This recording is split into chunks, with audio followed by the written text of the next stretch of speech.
Bienvenue, chers amis, à la conférence d'aujourd'hui qui s'intitule Québec, capitale magnétique. Pourquoi la ville de Québec est-elle magnétique? C'est qu'elle plaît à énormément de monde. Tous les touristes qui la visitent ne peuvent résister à ses charmes, qui sont nombreux et de tous ordres. La conférence d'aujourd'hui va traiter de certains de ces attraits diversifiés qui font en sorte que Québec fait partie maintenant du patrimoine mondial de l'UNESCO. Tout le monde connaît le Château Frontenac, qui est la fierté de la ville de Québec et qui en est devenu emblématique. Il est en effet mondialement connu et il a une valeur symbolique très forte. Il est situé dans le Vieux-Québec sur le plomboir de fleuve Saint-Laurent depuis la terrasse du Frein. Construit en 1892 et inauguré l'année suivante, il a été désigné lieu historique du Canada en 1981.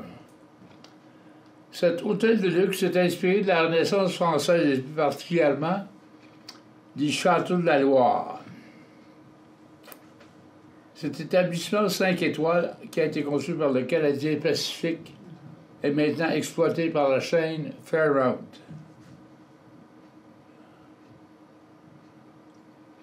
L'hôtel a été nommé en référence à Louis de Buade de Frontenac, qui fut l'un des plus brillants gouverneurs de la Nouvelle-France.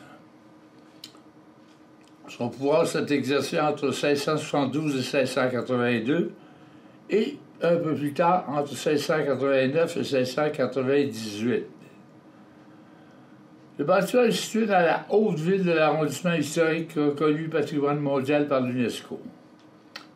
Face au château se trouve le funiculaire qui relie la haute ville au quartier du Petit-Champlain dans la basse ville.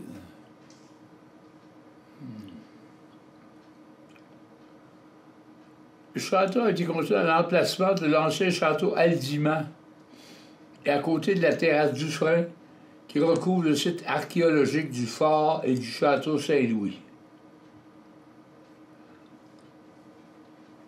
Le projet architectural retenu lors du concours d'architecture est celui de Bruce Price, un architecte américain qui a déjà réalisé la gare Windsor à Montréal pour ce même client.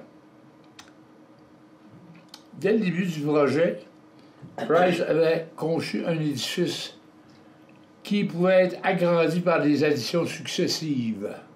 Et en effet, l'hôtel a été agrandi en 1897, en 1908, en 1920 et la dernière fois, c'était en 1990. Pendant la Seconde Guerre mondiale, la première conférence de Québec s'est tenue au mois d'août 1943 sous le nom de code de Cadran, à laquelle Winston Churchill et Franklin D. Roosevelt ont discuté de stratégies pour mettre fin à la guerre.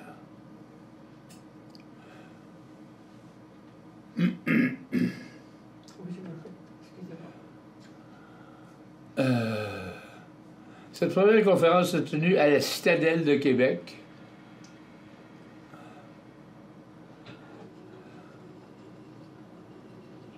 Tandis que le personnel diplomatique logeait tout à côté au Château Frontenac. La seconde conférence de Québec, tenue l'année suivante, en 1944, sous le nom de code Octogone, était plutôt une conférence militaire, aussi tenue au Château Frontenac et à la Citadelle. Entre les gouvernements... Excusez-moi. Okay. Entre les gouvernements britanniques, américains et canadiens. La structure du château est caractérisée par ses 5 ailes et sa tour centrale. Il y a une cour intérieure et sa volumétrie est irrégulière. Ce bâtiment, en pierre de taille grise et en briques orangées cachant sa structure en acier.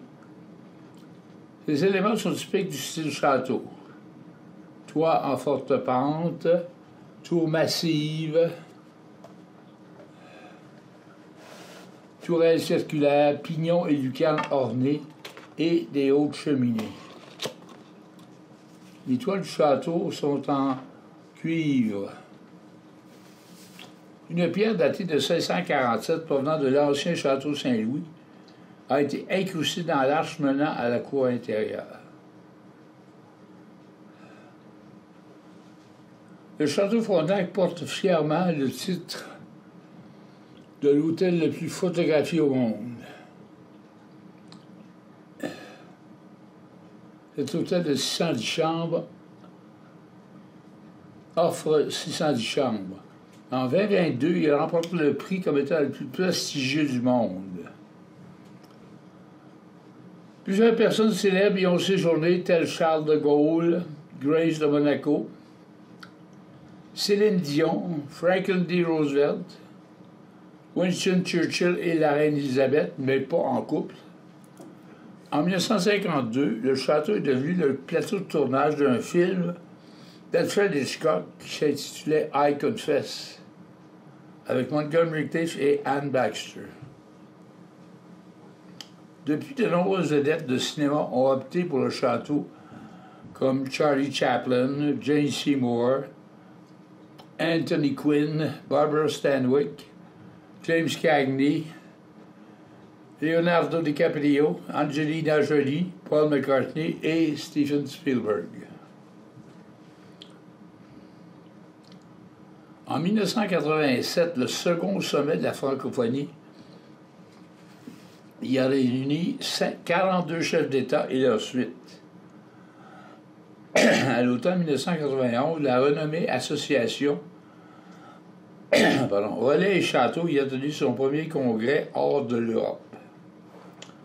Le Council of State Government a établi ses quartiers généraux au château pour la première conférence à l'extérieur des USA en 1999. Pour le château Frontenac, l'année 2014 a été l'année des grands changements. Les travaux de modernisation et de revitalisation au coût de 75 millions de dollars ont permis de consolider sa position comme le meilleur hôtel au monde. Toutes les chambres ont été rénovées, le hall principal transformé, des espaces de réunion et un centre de santé avec piscine ajouté, et un centre et les aires de restauration entièrement renouvelées. Il est possible d'entrer au château pour une simple visite et admirer les artefacts historiques vieux de 400 ans. Pour en apprendre davantage sur ce lieu mythique, une visite guidée de l'intérieur est aussi offerte. Durant l'été, il est possible de visiter le lieu historique du fort et du château Saint-Louis, qui est enfoui sur la terrasse du frein. C'est au barreau des chemins de fer, William Cornelius Van Horn, directeur général du Canadien Pacifique, qu'on est redevable pour la construction du château Frontenac. En effet, ce visionnaire avait eu l'idée de construire plusieurs hôtels étapes à travers le Canada pour inciter les gens à s'y rendre en empruntant les trains du CP.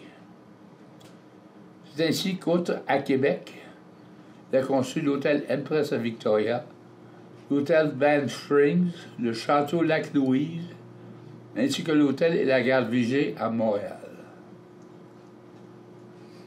Une anecdote pour terminer. Saviez-vous que le chef exécutif des cuisines du château récolte à chaque année 650 litres de miel des 4 ruches qui ont été installées sur le toit de l'hôtel? On passe maintenant est-ce qu'il y a des questions ou des commentaires sur le château Frontenac? Est-ce quelqu'un qui est déjà allé coucher là? Oui. Oui? Avec tes filles? Non. Avec les balles. On On a fait les balles des étudiants là. Vous faites le bal étudiant là? OK. On était à Québec, on allait. OK. Les balles, tous nos balles sont là. Hein. OK. Ça s'appelait dans la grande salle de bal, on ne l'a pas vu. Là. Il y a une grande salle avec des lustres, là, des beaux lustres. Ah, c'était le bonheur. J'imagine. Les robes longues, puis c'était protocolaire. Les hommes avaient la petite bouteille, Le tuxedo. puis la queue, là, comment on appelle ça? Le tuxedo. Tuxedo. Puis quand tu rentrais, tu avais la lignée de professeurs de l'université. Alors, ils nommaient ton nom, tu donnais la main à tout ce monde-là. Et puis, en tout cas, c'était quelque chose. C'était très protocolaire. Ah, très protocolaire. OK. Ça fait des beaux souvenirs. Moi, j'ai des photos de ça, c'est merveilleux. C'est super, ça. Le sujet suivant, c'est l'église Notre-Dame des Victoires. Située sur la place Royale, dans la basse-ville, cette église serait la plus ancienne église en pierre, toujours dans les mêmes murs au Canada.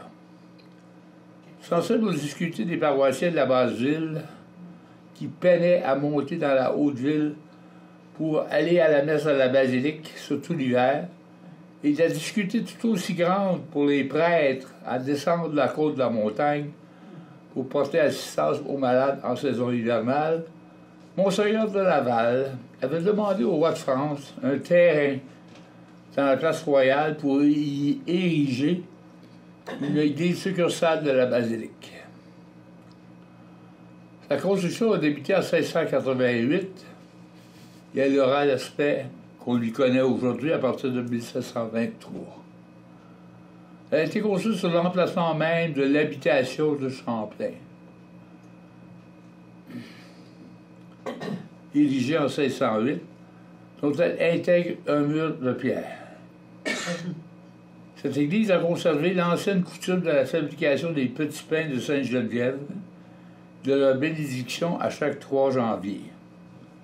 Ensachés 2 par 2, ces petits pains nous rappellent la confiance en Dieu qui voit à la satisfaction de nos besoins. C'est une invitation pour nous de faire de même en mettant notre confiance en Dieu.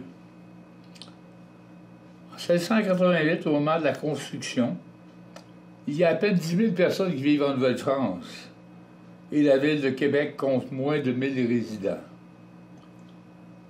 Les signes de richesse sont rares et le style sobre adopté pour cette église devient la caractéristique des églises de la colonie par rapport au style flamboyant et monumental des églises en France.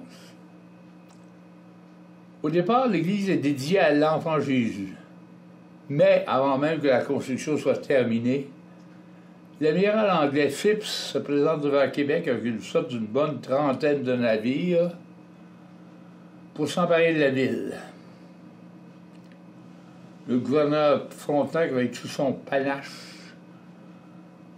dirige la résistance à l'envahisseur.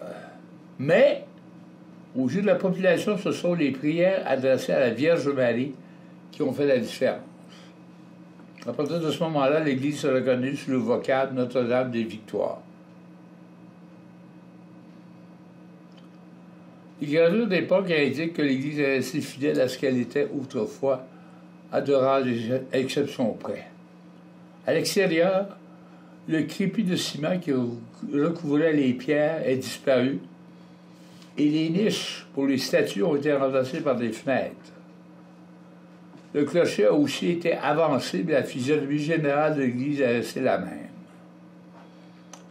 Au mois d'août 1759, l'église a été pratiquement détruite par les bombardements britanniques sur la basse-ville qui ont précédé la bataille des Plaines d'Abraham.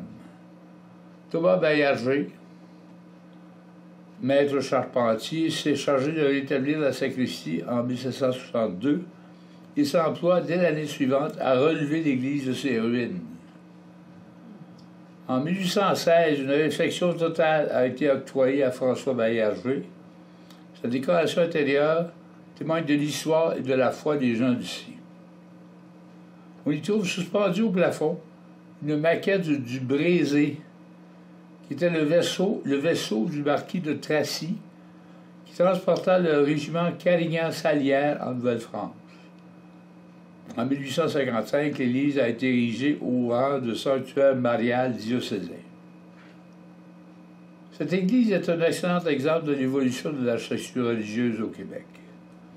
Elle conserve le plan du XVIIe siècle et la construction traditionnelle en pierre qui identifie bien l'architecture des églises de la Nouvelle-France et la relie aux œuvres du régime français des architectes renommés tels Claude Baillif, Jean-Baptiste Mailloux et Thomas Baillarger.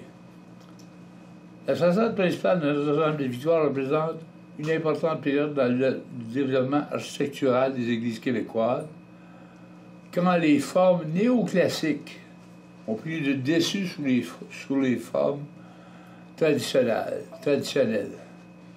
C'est aussi une des rares œuvres qui a survécu à son architecte Thomas Baillarger. Les principaux éléments de sa façade qui lui confèrent une valeur patrimoniale sont les suivants. Sa façade symétrique, ses épais murs de pierre et certains éléments typiques de l'architecte italien Palladio, comme la fenêtre circulaire ou oculus, et les pilastres qui encadrent le portail central.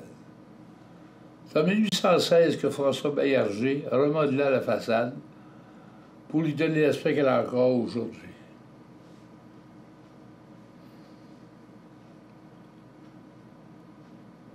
Les niches de part et d'autre du portail ont été remplacées par des fenêtres. La niche du haut de la façade a été remplacée par un second oculus et le pignon a été abaissé. C'est ainsi aussi à cette époque-là que le clocher a été transporté sur la façade principale. Auparavant, il se trouvait au-dessus de la toiture du chœur. Le clocher actuel date de 1861, année où la toiture fut entièrement refaite. En 1967, on a procédé à une nouvelle restauration de la façade principale.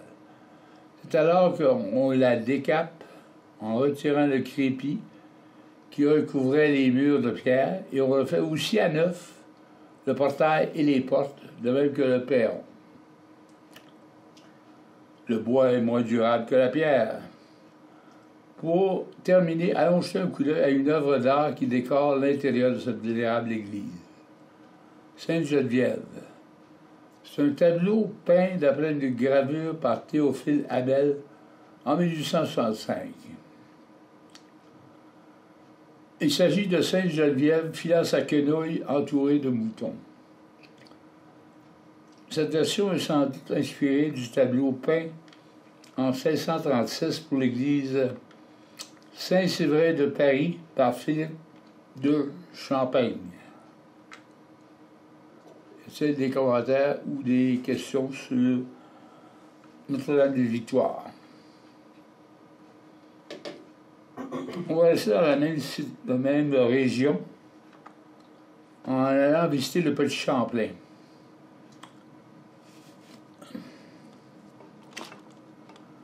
Pour se mettre dans l'ambiance de l'époque où la ville de Québec a été fondée, rien de tel qu'une balade dans le quartier du Petit Champlain et à la place Royale.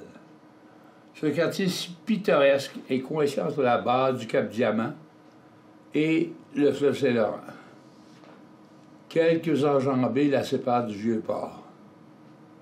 Lors de son arrivée sur ce site en 1608, Champlain s'y est établi en construisant, comme on a dit tantôt, son habitation, qui servait plusieurs fonctions. C'était à la fois un fort, un magasin, un poste de traite et sa résidence.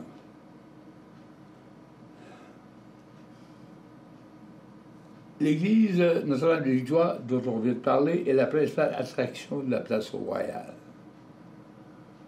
Tout près de l'église, on peut accéder à la rue du Petit Champlain, une des plus anciennes artères commerciales en Amérique du Nord.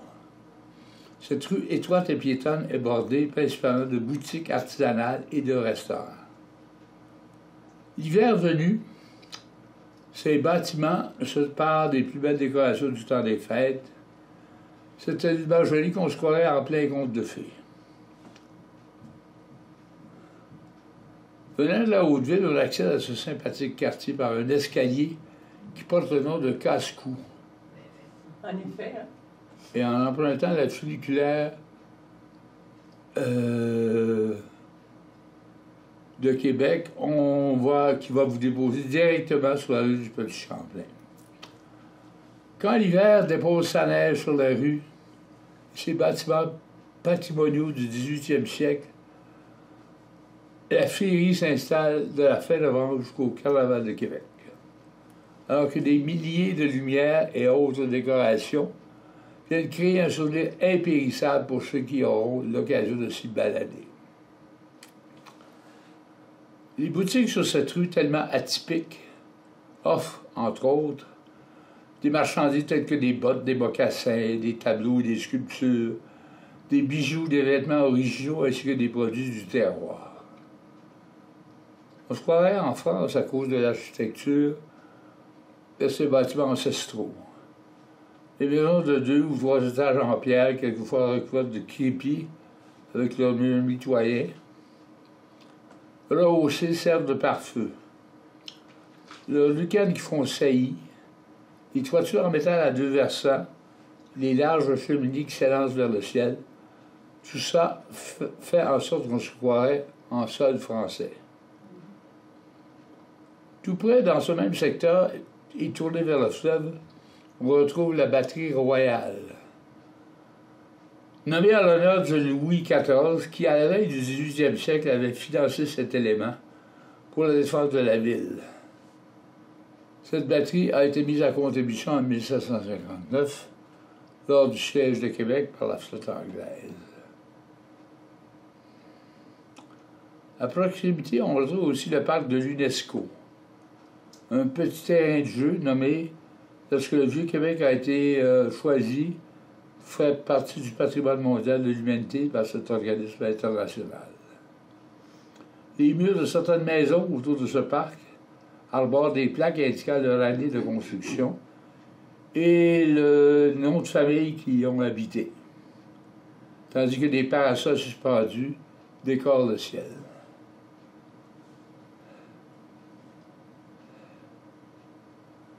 Je vais vous raconter maintenant la saga du pont de Québec.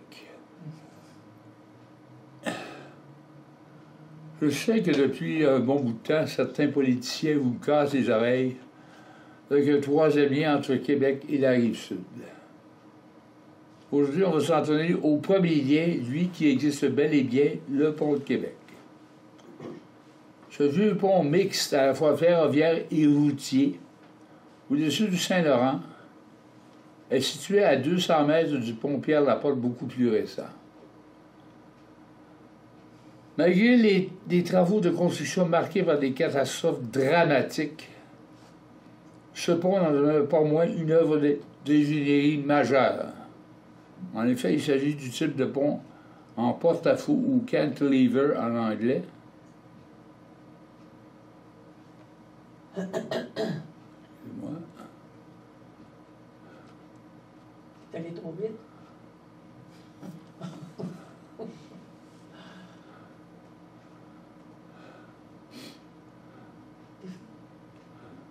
Ça va-tu? Oui, ça va venir. Le bâtiment est long, là. C'est un support, là. C'est la partie On centrale. était au début de Pont de Québec, Paul. La partie centrale, en rond, là, a tombé 2 fois, lui. Oui. Oui. Ça va-tu? Ça va venir.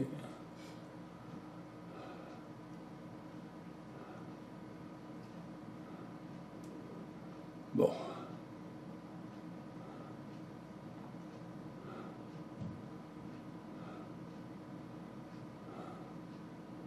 En effet, il s'agit du type de pont en porte-à-faux, avec la plus grande portée au monde, à une distance de 549 mètres entre ses piliers principaux.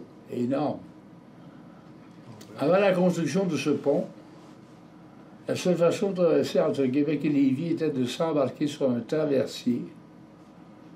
En hiver, un pont sur la glace permettait à l'occasion de traverser sur l'autre rive. Dans la seconde moitié du 19e siècle, la ville de Québec souhaite avoir un lien ferroviaire avec la rive sud et les USA également. Construire le plus gros pont du monde de type cantilever près de l'embouchure de la rivière Chaudière était tout un défi. Cet emplacement a été choisi là parce que c'est à cet endroit où le fleuve est le plus étroit. C'est la Québec Bridge and Railway Company, qui est une propriété fédérale faisant partie du Canadien national, qui est responsable du projet.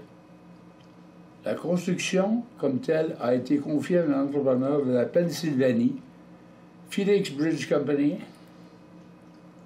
Le concept du pont mesurait près de 27 mètres de largeur Il comportait 2 voies ferrées, 2 voies de tramway et 2 voies de circulation routière. À l'endroit choisi pour le pont, la profondeur moyenne du fleuve est de 45 mètres, soit plus de 150 pieds. Vers 1904, la structure commençait à prendre forme. Cependant, à cause d'une erreur de calcul pendant la phase de la conception, le poids réel du pont excédait de beaucoup sa capacité portante. Lorsque le pont fut presque terminé, certains problèmes structuraux furent remarqués par l'équipe, mais personne n'avait constaté la gravité de la situation. Les travaux continuent malgré l'ordre d'arrêt donné par l'ingénieur responsable du chantier le 27 août 1907.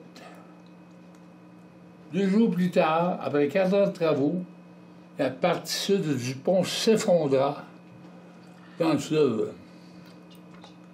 En moins de 15 secondes, 20 000 tonnes d'acier croulent dans les eaux du Saint-Laurent. 76 des travailleurs présents sur le chantier sont tués, dont 33 qui étaient des Mohawks de Kanawake, qui seront enterrés chez eux avec des croix faites de l'acier du pont.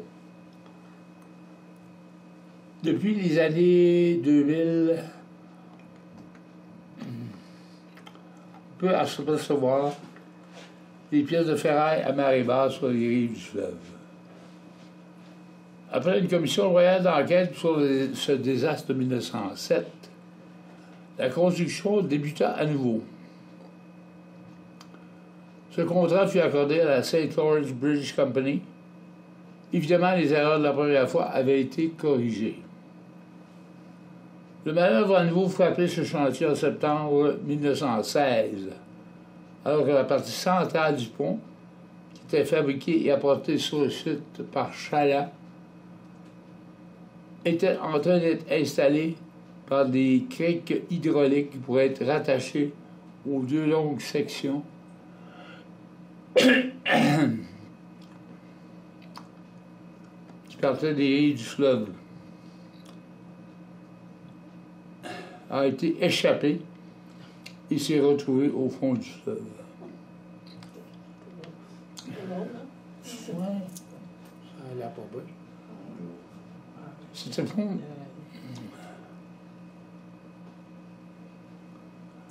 effondrement de la traversée centrale a causé la mort de 13 personnes. Cet échec il a dû à des défauts de fabrication, ont dit certains, alors que d'autres ont blâmé le bris d'une pièce de l'appareil de levage. La construction s'est finalement terminée en septembre 1917. Le pont était ouvert à la circulation en décembre, tant ferroviaire que routière. En 1923, le gouvernement fédéral confia l'entretien du pont canadien national, pour qui ce pont avait été particulièrement construit. Les 2 voies pour les tramways furent transformées en voies carrossables.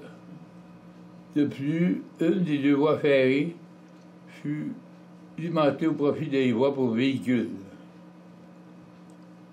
La privatisation du Canadien national en 1995 a mené au problème de l'entretien et la peinture du pont réclamée par le père Labaume.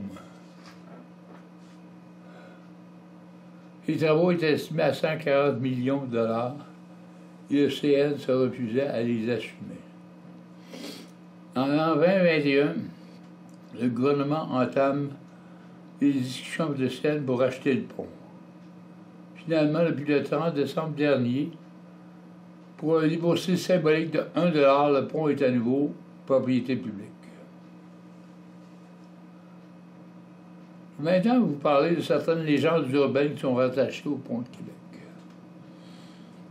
Selon une de celles-ci, un boulon en or aurait été fixé quelque part sur la structure d'acier du pont lors de sa construction. De nombreuses recherches tant physiques que documentaires ont été effectuées au cours des années sans pouvoir attester de son existence. Un auteur, Bernard Pelchat, s'est approprié cette légende en 2014 pour publier un roman intitulé le boulon d'or du pont de Québec. Selon une autre légende, le diable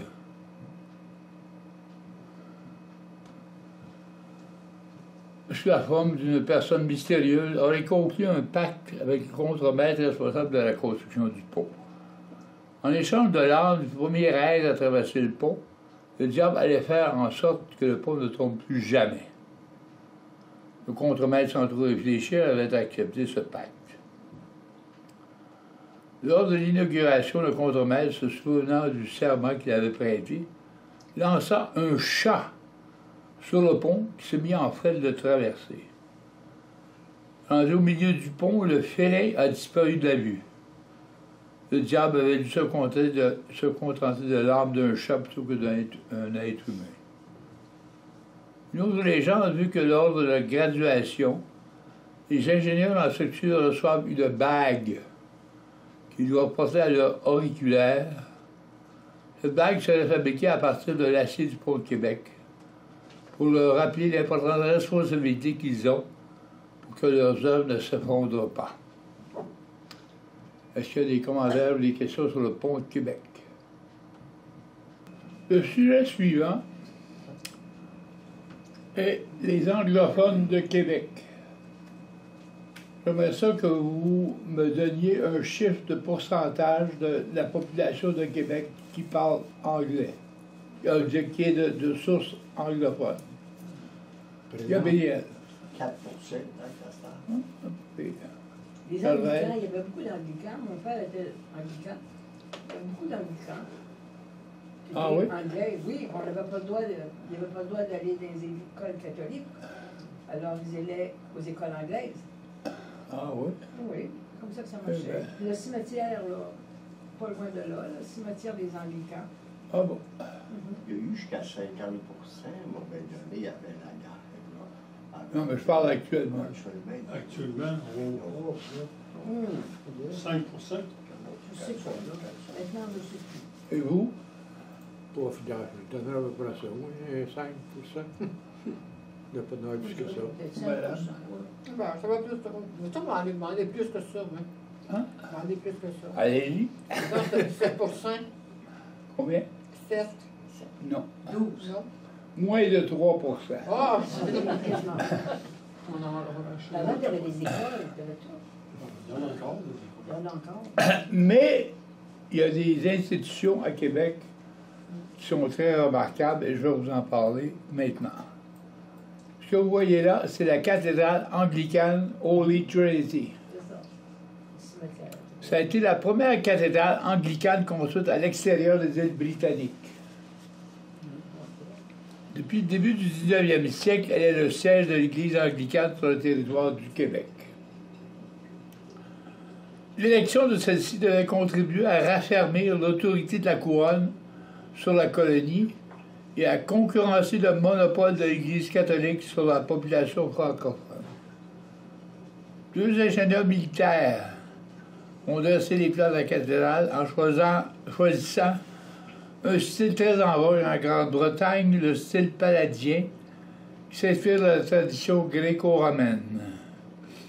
Ce style est sobre tout en dégageant ou assez de solennité pour donner du prestige au bâtiment. Cette cathédrale a été classée monument historique en 1989. Elle est coiffée d'un haut clocher qui rivalise avec celui de la basilique de Québec, sa presque voisine. L'aménagement intérieur de l'église est aussi dans le style palladien.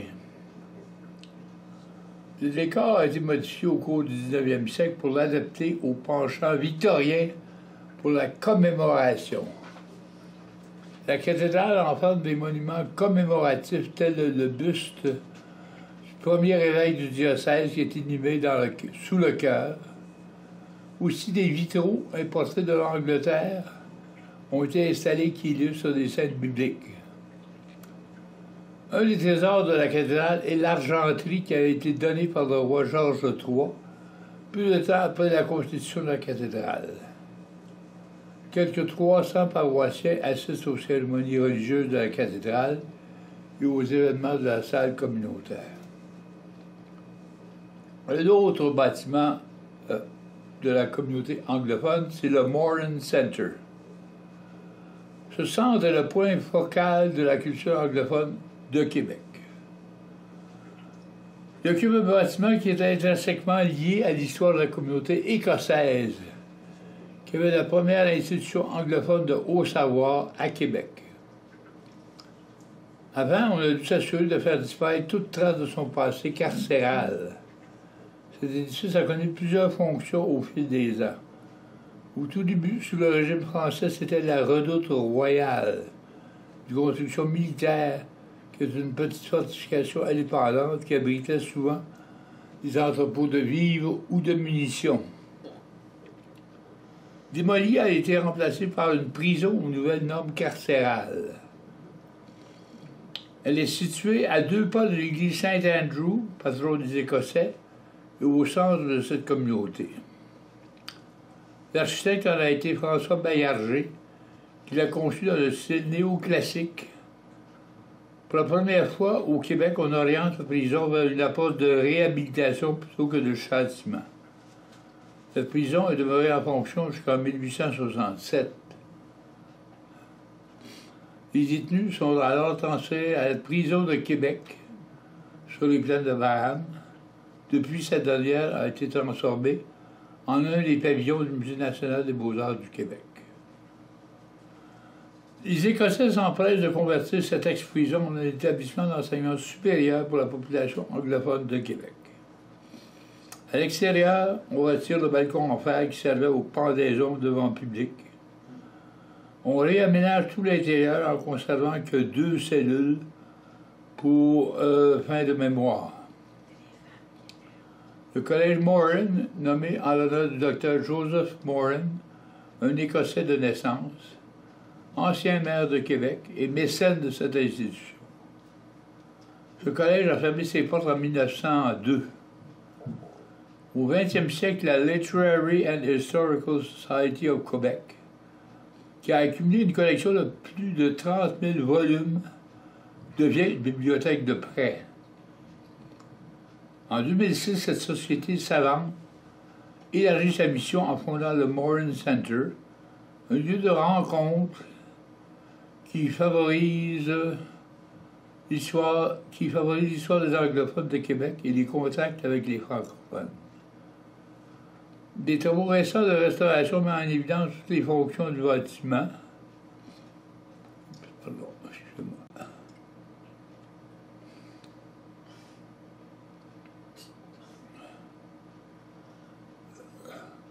T'as perdu? Les tablettes, là, des fois, tu pousses. Ah oui, c'est... Une sorte de volume devient une bibliothèque de prêt. En 2006, cette société savante élargit sa mission en fondant le Moran Center, un lieu de rencontre qui favorise l'histoire des anglophones de Québec et les contacts avec les francophones. Les travaux récents de restauration mettent en évidence toutes les fonctions du bâtiment, à partir des cellules carcérales jusqu'à la bibliothèque, au charme du 19e siècle avec ses boiseries, son escalier tournant et sa mezzanine. Cette salle de réunion et quelques classes du Moran College. Des tours guidés, des conférences, des ateliers, des expositions complètent les activités du Moran Center. Je vais vous parler maintenant de l'hôpital Jeffrey Hale. Un peu en retrait sur le boulevard René-Lévesque, on aperçoit 2 bâtiments en briques rouges qui, à l'origine, servaient d'hôpital. Le superbe allure architecturale est emblématique des ressources de la communauté anglo-protestante de Québec de cette époque. Ces bâtiments datent de la période entre 1900 et 1906 et ont abrité l'hôpital Jeffrey Hale qui a été nommé en l'honneur du riche marchand de ce nom, qui a laissé un fabuleux héritage à cette fin. D'autres citoyens anglophones ont aussi fait preuve de philanthropie pour permettre sa construction. Rendu dans les années 1940, à cause des progrès de la médecine, cet hôpital était devenu obsolète. Et un nouvel hôpital a ouvert ses portes en 1955 dans le quartier Saint-Sacrement. Depuis 2007, 2 établissements ont fusionné, soit le Jeffrey Hale et la résidence Sainte-Brigide pour devenir un centre d'hébergement de soins de longue durée, un CHSLD, avec des missions complémentaires de services médicaux spécialisés.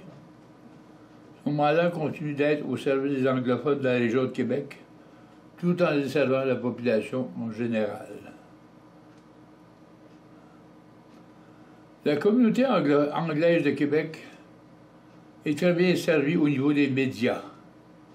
D'abord, son journal hebdomadaire, le Quebec Chronicle Telegraph, est le plus ancien journal encore en existence en Amérique du Nord, car sa fondation remonte au tout début du régime anglais, soit en 1764. Il existe aussi un site Internet dédié à cette communauté qui se nomme VEQ pour Voice of English Speaking Quebec et qui est suivi par 4000 personnes. La radio d'État maintient une station reliée à son réseau national de la Canadian Broadcasting Corporation, soit la CBC. On peut dire que bien peu de communautés au Canada, de 13 000 personnes, peuvent se vanter d'avoir une station radiophonique de la Corporation fédérale. Est-ce qu'il y a des questions ou des commentaires sur la population anglophone de Québec et ses bâtiments? Mais sur les plaines de Braham, quand on était jeune, on appelait ça la prison des femmes. La prison de Québec? La prison, on appelait ça, quand on était jeune, Ouais. on appelait ça la prison des femmes. Ah. Oh. La prison des femmes. La cathédrale anglicane, en quelle année a-t-elle été construite? Savez-vous? La prison de Québec? Non, la cathédrale anglicane, peut-être que vous l'avez dit, mais je n'ai pas compris. Non, ils disent qu'il n'est pas tant que ça. Depuis le début du 19e siècle, l'Église a été la première cathédrale anglicane construite, puis depuis le début du 19e siècle, elle est le siège de l'Église anglicane. Donc, c'est probablement avant. Au début des années 1800. Oui, c'est ça. C'est ça. Parce qu'à ce moment-là, il y avait une forte population anglicane à Québec. Ouais, anglophone était plus que 3% à l'époque, bien sûr. Toute la Haute-Ville, quasiment. Oui. Jusqu'à la rue, tu avais toutes les rues anglaises, Metcalfe, tout ça. Là. Oui. Puis après ça, ben, c'est le chemin Sainte-Foy qui a emmené la rue Saint-Jean. Là, c'est devenu francophone. Oui. Mais tout le haut de la ville, c'est anglais. Oui, c'est ça. Tout près des plaines d'Abraham. C'est ça, c'est ça.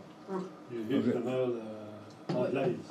D'accord. Ben, c'était normal qu'il y ait tout ça parce qu'il y avait beaucoup d'anglophones, mais ce qui était quand même exceptionnel, c'est que ça demeure quand même pour les anglophones de Québec des institutions importantes parce que Oui. c'est rare ça qu'on peut retrouver ça. Ils étaient construits. Ils ont gardé des privilèges. Ben, c'est Parce que ça. c'est eux autres qui conduisaient le Québec à ce moment-là. Oui.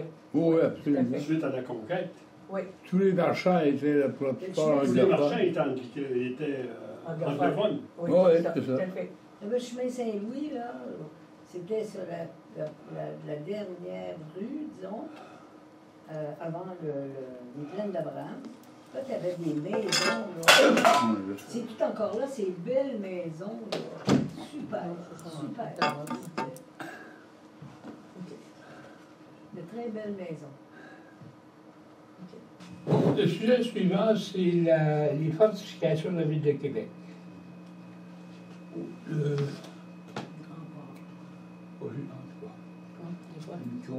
Quoi? Ouais, Il y a plein d'éclairage. Qu'est-ce que tu as dit? parce qu'il faut déplacer le micro. OK. Non. Non, c'est pas nécessaire. C'est pas nécessaire.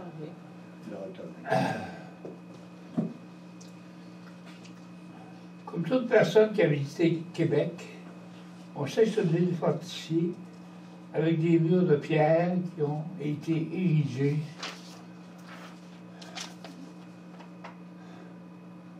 sous les régimes coloniaux, aussi bien français que britanniques. Le système de défense est composé de remparts longs de 4,6 km entourant presque entièrement la haute ville du Vieux-Québec. Outre ces fortifications, à proprement parler, et de leurs 6 portes, celui historique est composé aussi de certains bâtiments militaires érigés entre 1668 et 1871 et destinés à être à la défense de cette ville. Les principaux bâtiments sont la citadelle de Québec, les 3 tours Martello et le bâtiment de la garnison. En 1690, l'attaque de l'amiral Phipps, qui avait été repoussée, fait craindre que Québec puisse un jour être victime d'un siège à l'européenne. Frontenac va faire construire une première enceinte temporaire. Pardon. En 1693, une nouvelle enceinte consistant en une palissade de bois qui a remplacé la temporaire. À partir de 1700, la France commence à prendre au sérieux la protection de la ville. C'est entre 1701 et 1720 qu'un immense chantier est créé afin que se réalise le plan établi par l'ingénieur français Levasseur de Néry. Ce résultat n'est hélas guère convaincant. Il s'agit d'une multitude de fortifications qui sont isolées, incomplètes et carrément inadéquates, telle la redoute du Cap au Diamant et la redoute Dauphine. En 1745 survient la troisième fortification. Après la capitulation de Louisbourg en Acadie, pris de panique, le gouverneur Beauharnois autorise la construction d'une enceinte en maçonnerie sous la direction de l'ingénieur militaire Chosgros de Léry. La ville devient à partir de ce moment-là complètement protégée du côté ouest. En 1786, après que Québec soit tombé aux mains des Britanniques, ces derniers reconnaissent la valeur de l'enceinte construite par les Français et vont la prolonger par de nouveaux travaux. Ils érigent un mur en maçonnerie en haut de la falaise et on finit par s'entourer la Haute-Ville sur son pourtour. En 1812, les Britanniques craignaient que les Américains avaient fait l'obtention de leur indépendance en 1776, se tentent d'annexer le Canada. Tiens. C'est pas le mot. Des vieilles idées, ça. Des vieilles idées. Ouais. Devant cette menace potentielle, M. de Bruyère, ingénieur britannique, entreprend à partir de 1808 la construction de tours dont le but est d'empêcher un envahisseur de s'approcher des fortifications.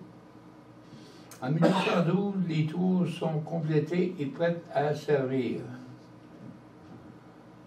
En 1820, la construction de la citadelle est complétée. Seulement après la conclusion de la guerre contre les Américains et les Britanniques du Canada.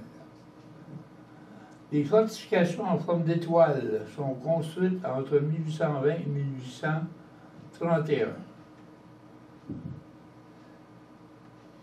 Elles devaient protéger les hauteurs du Cap au Diamant contre une éventuelle invasion américaine.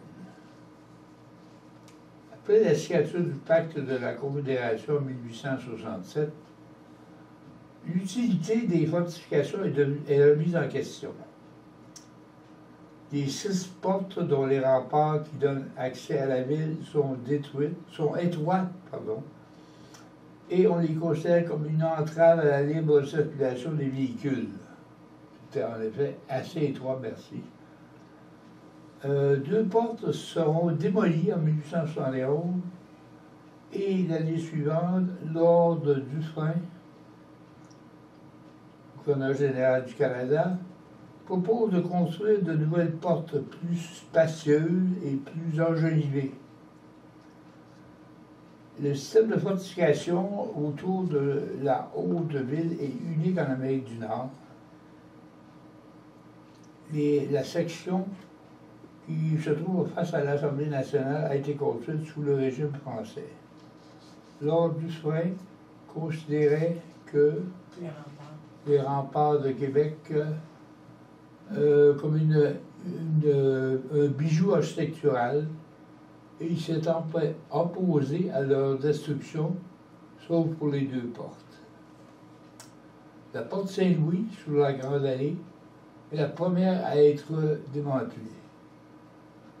En 1878, la construction de cette porte est entreprise pour la rendre bien plus large et bien plus belle que la précédente.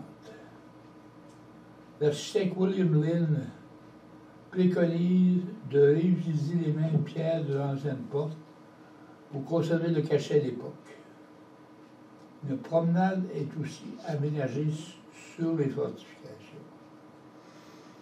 Ces travaux vont beaucoup plaire aux Québécois.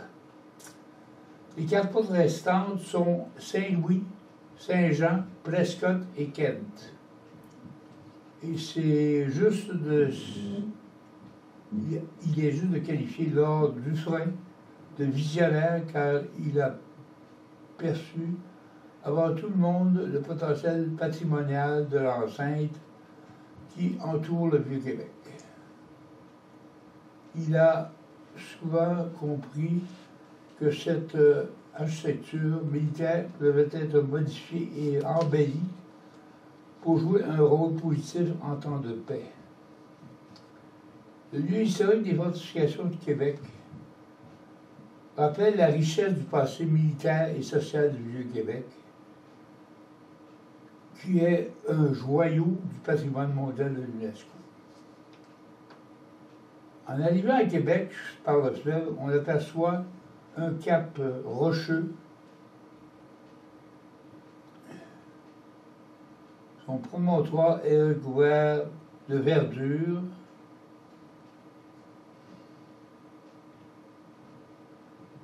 Alors qu'un peu plus bas, au pied de la falaise, on voit un amoncellement urbain. Dans la prochaine image semble tout droit sortir d'une carte postale. Et on est surpris de voir apparaître ce qui ressemble à l'Europe. Alors qu'on se trouve bel et bien en Amérique. L'impression est loin d'être un mirage, car il s'agit effectivement d'une création européenne qui a traversé le temps. Pour terminer ce sujet, disons quelques mots sur la citadelle de Québec. C'est un fort situé sur le cap aux Diamants. Adjacente aux plaines d'Abraham, elle fait partie intégrante des fortifications de la ville.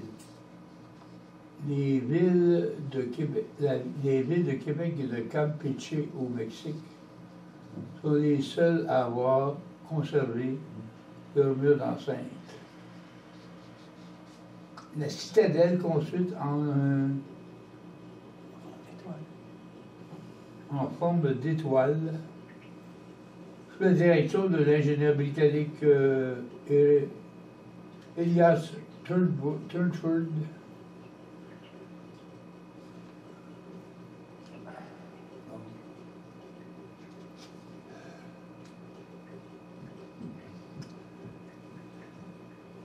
La citadelle avant avait une double fonction.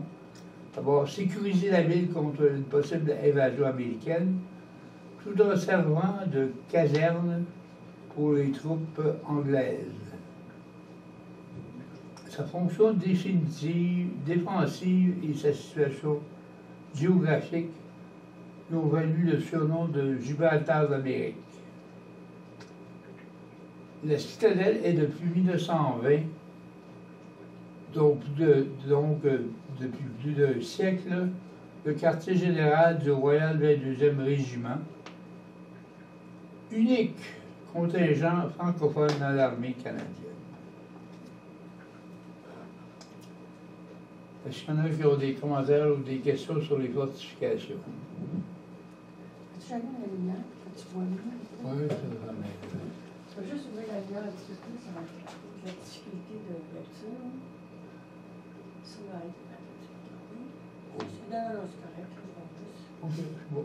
Ça vous dérange pas pour la photo? Non, Parce que sur l'iPad, on voit bien, mais sur une feuille, c'est plus difficile. Alors, les sœurs hospitalières, les Augustines et l'Hôtel-Dieu.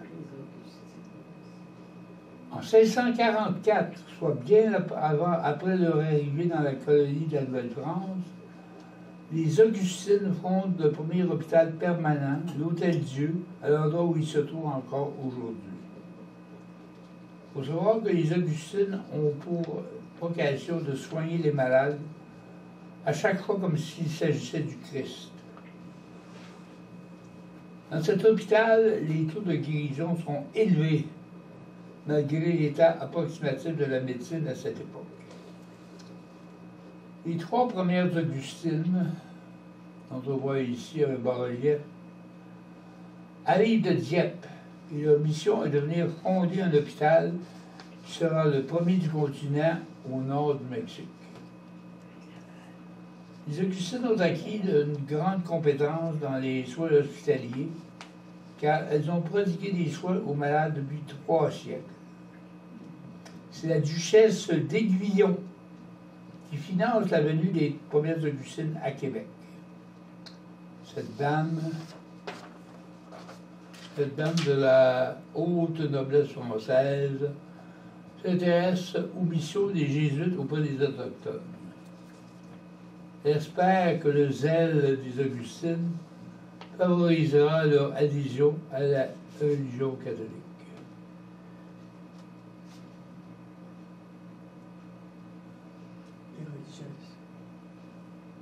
Les religieuses vont donc aménager dans un bâtiment au cœur de Québec où elles vont soigner autochtones comme français, riches comme pauvres. Elles peuvent compter sur l'aide des premiers médecins de la colonie. Le plus illustre d'entre eux, Michel Sarrazin, va réussir en 1700 la première ablation d'un sein en Amérique du Nord. Sa patiente était une jeune religieuse à qui il avait diagnostiqué un cancer du sein. Celle-ci va décéder 40 ans plus tard, à l'âge de 77 ans. L'isolement de Québec va amener les Augustines à développer une expertise d'apothicaire pour cesser de dépendre des médicaments venus de France. Dans leur jardin de l'Hôtel-Dieu, elles cultivent des plantes médicinales et elles acquièrent une grande expertise dans la fabrication des médicaments. Vers 1800, des patients viennent d'aussi loin qu'Halifax pour consulter l'apothicaire de l'Hôtel-Dieu. Les Augustines vont perpétuer cette tradition jusqu'au 20e siècle, alors que l'industrie pharmaceutique va prendre la relève.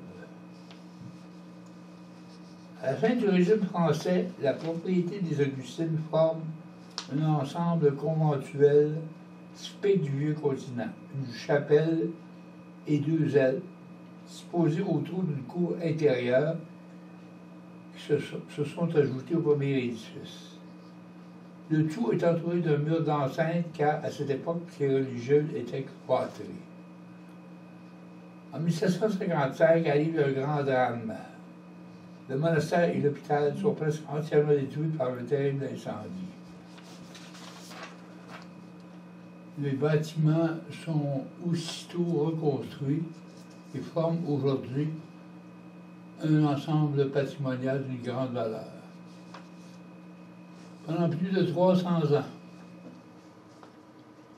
les Augustines ont assuré la gestion de l'Hôtel-Dieu qu'elles ont cédé au gouvernement du Québec en 1962 dans la foulée de la Révolution tranquille. Aujourd'hui, en raison d'un manque de relève dans les effectifs, la congrégation des Augustines a lancé une vaste et ambitieux projet de transformation de leur monastère qui vise deux objectifs. Cette restauration totale du monastère qui a été entreprise autour de 2015 de mettre en valeur leur précieuse collection d'objets reliés à l'histoire de la médecine dont certaines remontent au XVIIe siècle. D'autre part, ce projet garantira la continuité de la mission des Augustines, puisque le monastère habitera désormais un centre de ressourcement et d'hébergement voué au soutien de la santé de l'âme. Tous les 12 hôpitaux du Québec, fondés par les Augustines, ont été intégrés au réseau de la santé du Québec. Ils sont encore tous en fonction. Quant à leur monastère en région, 6 sont toujours actifs, tandis que les autres ont été convertis en d'autres usages. La congrégation des Augustines compte actuellement moins d'une centaine de membres, alors qu'elle en a déjà eu plus de 800. Comme mentionné au tournant du 21e siècle, ces religieuses, devant le déclin du recrutement, ont fait un choix de léguer leur patrimoine à la population du Québec. Même après la cession de leurs hôpitaux au gouvernement, elles ont continué à y travailler avec autant de zèle.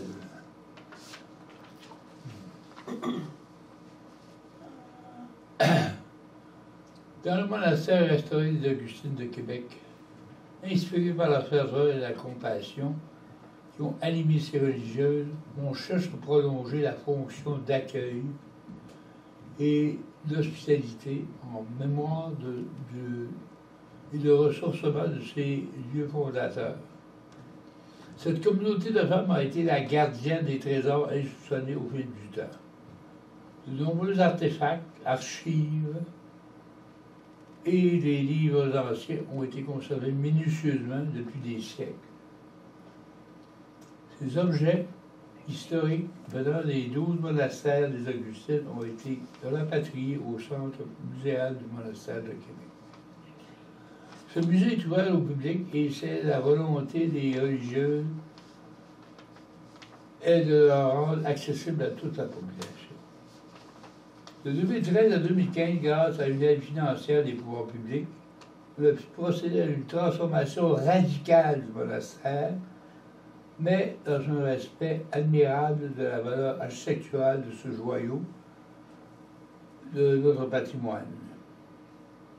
Les architectes qui ont dirigé cette délicate opération n'ont pas hésité à marier matériaux modernes avec l'architecture traditionnelle, les deux faisant très bon ménage.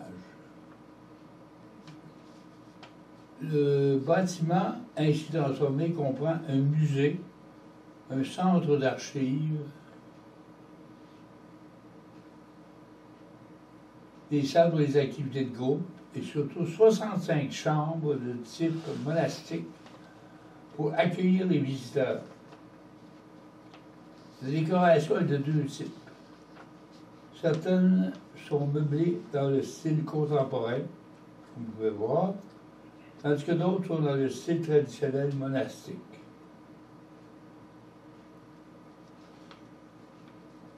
Selon le vœu des Augustines, le monastère doit offrir un répit aux proches aidants, en soutenant les soignants et les soignantes, en leur offrant l'accueil et le réconfort aux accompagnateurs de malades, souvent venus des régions